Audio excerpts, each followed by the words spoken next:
ಇತಿಹಾಸ ಪ್ರಸಿದ್ಧ ಕದ್ರಿ ಶ್ರೀ ಮಂಜುನಾಥ ದೇವಸ್ಥಾನದಲ್ಲಿ ವರ್ಷಾವಧಿ ಜಾತ್ರೆಯು ಆರಂಭಗೊಳ್ಳಲಿದ್ದು, ಜನವರಿ 24ರವರೆಗೆ ನಡೆಯಲಿರುವ ವಾರ್ಷಿಕ ಮಹೋತ್ಸವವು 13ರಂದು ರಾತ್ರಿ ಮಹಾಪೂಜೆಯ ಬಳಿಕ ಮುಹೂರ್ತ ಬಲಿ, ದೇವರ ಪ್ರಾರ್ಥನೆಯೊಂದಿಗೆ ತಂತ್ರಿಗಳ ಯಾಗಶಾಲಾ ಪ್ರವೇಶದೊಂದಿಗೆ ಪ್ರಾರಂಭವಾಗುವುದು.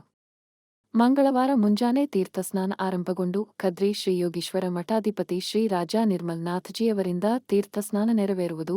ಸಂಜೆ ಗಂಟೆ 6ಕ್ಕೆ ಏಳುಪಟ್ಟಣ ಮೊಗವೀರ ಮಹಾಸಭಾದವರಿಂದ ಧ್ವಜಸ್ತಂಭದ ಆರೋಹಣ, ಮಹಾಪೂಜೆ ಬಳಿಕ ಶ್ರೀ ಮಲರಾಯ ದೈವದ ಭಂಡಾರದ ಆಗಮನವಾಗುವುದು. ರಾತ್ರಿ 10ಕ್ಕೆ ಧ್ವಜಬಲಿ, ಕದ್ರಿ 10 ಸಮಸ್ತರಿಂದ ಗರುಡಾರೋಹಣ, ಉತ್ಸವ ಬಲಿ, ಭೂತಬಲಿ, ಕದ್ರಿ ಕೆಳಗಿನ ಮನೆಯವರಿಂದ ಕಂಚುದೀಪ ಬೆಳಗುವುದು, ದೀಪದ ಬಲಿ ಉತ್ಸವ, ಸಣ್ಣ ರಥೋತ್ಸವ, ತಪ್ಪಂಗಾಯಿ ನಡೆಯುವುದು. 15 ಬುಧವಾರ ರಾತ್ರಿ ಉತ್ಸವ ಬಲಿ, ದೀಪದ ಬಲಿ ಉತ್ಸವ, ಸಣ್ಣ ರಥೋತ್ಸವ ಜರಗಲಿರುವುದು.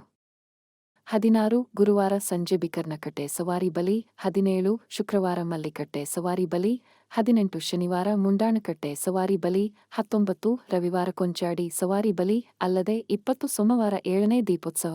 ಮಧ್ಯಾಹ್ನ ಸಾರ್ವಜನಿಕ ಅನ್ನ ಸಂತರ್ಪಣೆ ನಡೆಯಲಿದ್ದು, 21 ಮಂಗಳವಾರದಂದು ಸಂಜೆಯ ಶ್ರೀ ಮನ್ಮಹಾರಥೋತ್ಸವ, ಬೆಳ್ಳಿರಥೋತ್ಸವ, ಚಂದ್ರಮಂಡಲ ಉತ್ಸವದ ಬಳಿಕ ಮಹಾಪೂಜೆ, ಭೂತಬಲಿ ಹಾಗೂ ಕವಾಟ ಬಂಧನ ನೆರವೇರುವುದು.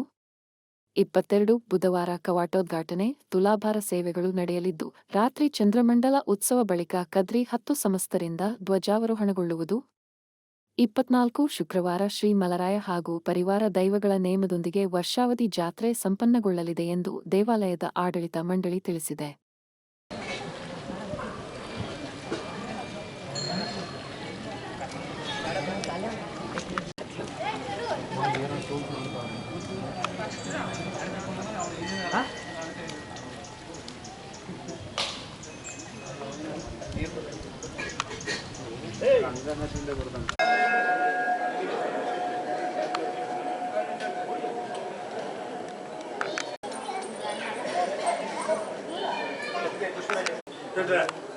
ನಮ್ಮ ಕರ್ನಾಟಕ ಸರ್ಕಾರದ ಪರವಾಗಿ ಭಾರಿ ದುಡಿದ್ದಾರೆ. ದುಡಿತಾರೆ